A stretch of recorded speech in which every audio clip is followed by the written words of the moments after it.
friends, welcome to Storytime with A&J Sparkle. Today we will be reading the book The Three Little Pigs, told and illustrated by Paul Galdone.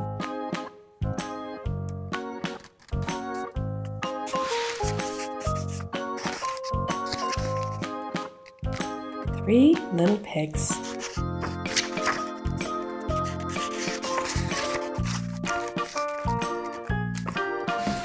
Once upon a time, there was an old sow with three little pigs. She had no money to keep them, so she sent them off to seek their fortune.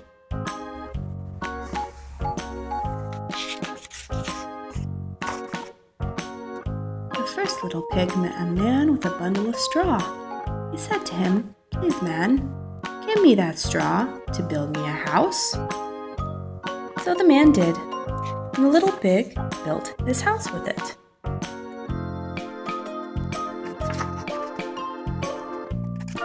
Along came a wolf. He knocked at the door and said, little pig, let me come in." "No, no," said the little pig, "not by the hair of my chin. "Then I'll huff, and I'll puff, and I'll blow your house in," said the wolf. So the wolf huffed, and he puffed, and he blew the house in, and he ate up the first little pig. The second little pig met a man with a bundle of sticks and said, "Please, man, give me those sticks to build me a house." So the man did, and the little pig built his house with them.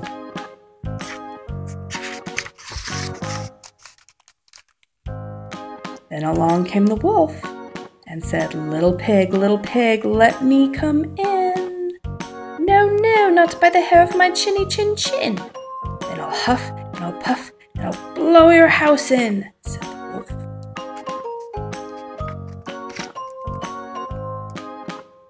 So he huffed, and he puffed, and he huffed, and he puffed, and he at last blew the house in, and he ate up the second little pig. The third little pig met a man with a load of bricks and said, "Please, man, give me those bricks to build me a house." So the man did, and the little pig built his house with them. Soon the same wolf came along and said, little pig, let me come in." "No, no, not by the hair of my chin. "Then I'll huff, and I'll puff, and I'll blow your house in," said the wolf.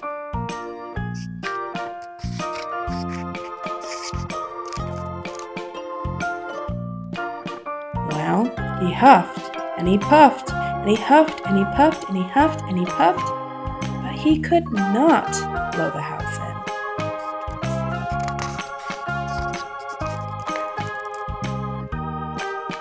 At last, the wolf stopped huffing and puffing and said, "Little pig, I know where there is a nice field of turnips." "Where?" said the little pig. "On Mr. Smith's farm," said the wolf. "I will come for you tomorrow morning.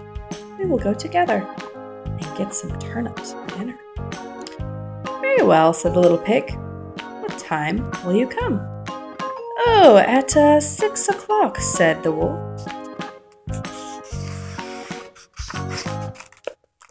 Well, the little pig got up at 5. He went to Mr. Smith's farm and got those turnips before the wolf came to his house. "Little pig, are you ready?" asked the wolf. The little pig said, "Ready? I've been and come back again and got a nice pot full of turnips for my dinner."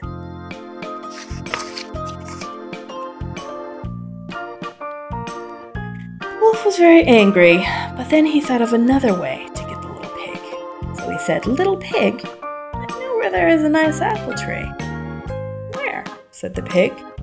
"Down at Merry Garden," replied the wolf.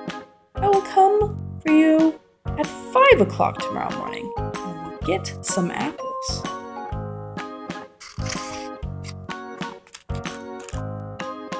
Well, the little pig got up the next morning at 4 o'clock and went off for the apples. He wanted to get back home before the wolf came. It was a long way to Merry Garden, and then he had to climb the tree. Just as he was climbing back down with a basket full of apples, he saw the wolf coming. "Little pig," the wolf said, "you got here before me. Are the apples nice?"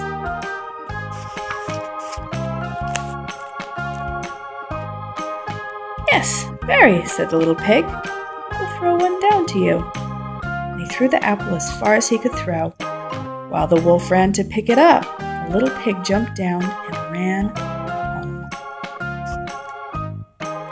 The next day, the wolf came again and said to the little pig, "Little pig, there's a fair at Shecklin this afternoon. Would you like to go?" "Oh yes," said the little pig. "When will you come to get me?" "At 3," said the wolf.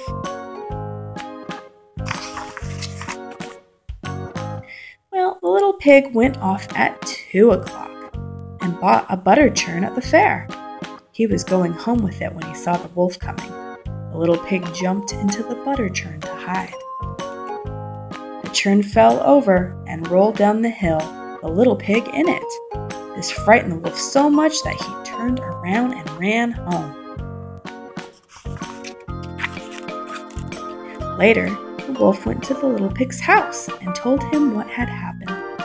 "A great brown thing came rolling down the hill right at me," the wolf said. "Ha! I frightened you then," said the little pig. "I went to the fair and bought a butter churn. When I saw you, I got into it and rolled down the hill." The wolf was very angry indeed. "I'm going to climb down your chimney and eat you up," he said.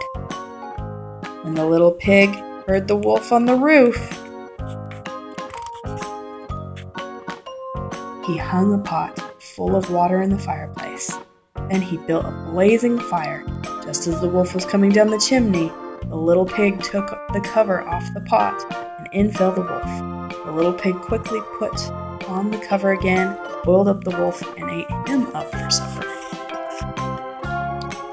And the little pig lived happily ever afterward. Wow, that was an interesting story. Let us know if you liked it. Also, let us know if there's any books you would like us to read here on Storytime. Till next time, see you, friends!